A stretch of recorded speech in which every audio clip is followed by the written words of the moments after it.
అయితే అసుర గారు ఇది మనకు వాట్సాప్ ఓపెన్ చేస్తే మనం పొద్దున్న లేగానే నీతి సూత్రాలు పెడతారు అందులో బంధాలే శాశ్వతము డబ్బు కాదు అది అనేసి వాళ్ళు పాటిస్తారో కానీ అవైతే పెడతా ఉంటారు.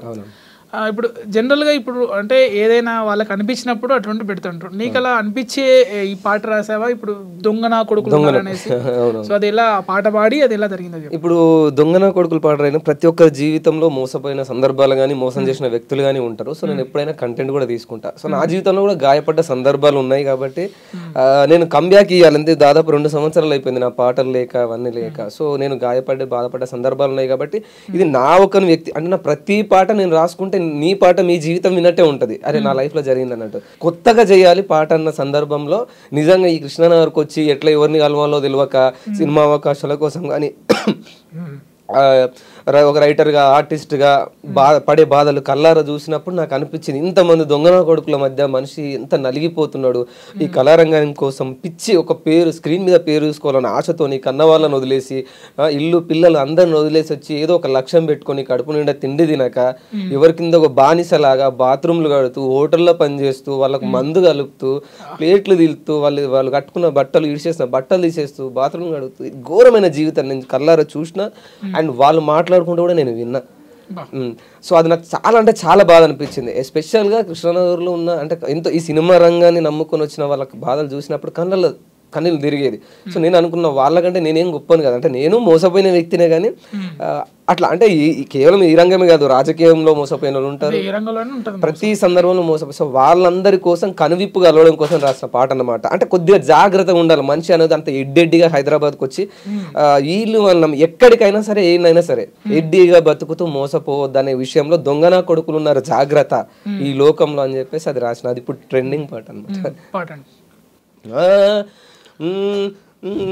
మంది కొంపలు ముంచి మంటల్లో సలిగాగే దొంగ నా కొడుకులుండ్రు నమ్మించి మన గొంతు తడిబట్టతో గోసె తెలివి కల్లోళ్ళు ఉండ్రు లోకంలా మనసులోటి పెట్టుకొని మీది కొట్టి మాట్లాడే ముసుగులో నటులు ఉండ్రు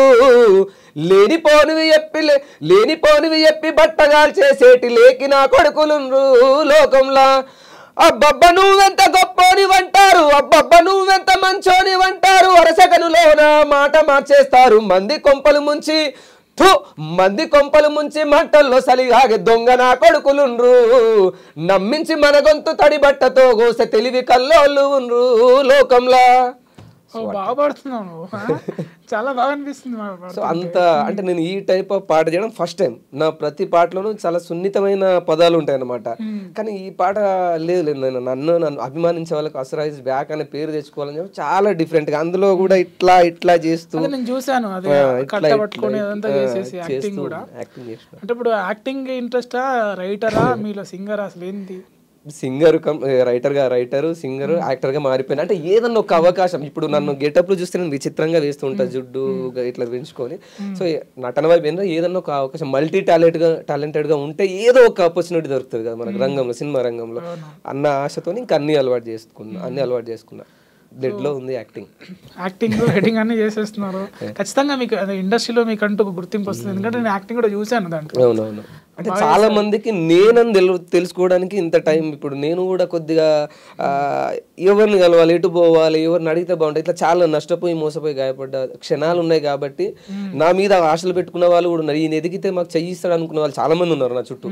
సో నేను ఎదగాలన్న విషయంతోనే ఇంకా గతాన్ని అంతా మర్చిపోయి ఇదంతా పెంట పక్కకు పెట్టేసి ఇక డైరెక్ట్ నేను మీడియా మీదకి వచ్చి నేను అసలు నేను ఆ పాట రాసిన ఈ పాట నేను రాసిన యాక్టింగ్ రైటింగ్ ఏదో ఒక అవకాశం ఇవ్వండి అని. నా దగ్గర టాలెంట్ దమ్ముంది కాబట్టి అంత ధైర్యంగా ఒక్క అవకాశం ఖడ్గం సినిమాలో హీరోయిన్ అడిగినట్టు ఒక్క ఛాన్స్ ఇవ్వండి అన్నట్టు సినిమాల్లో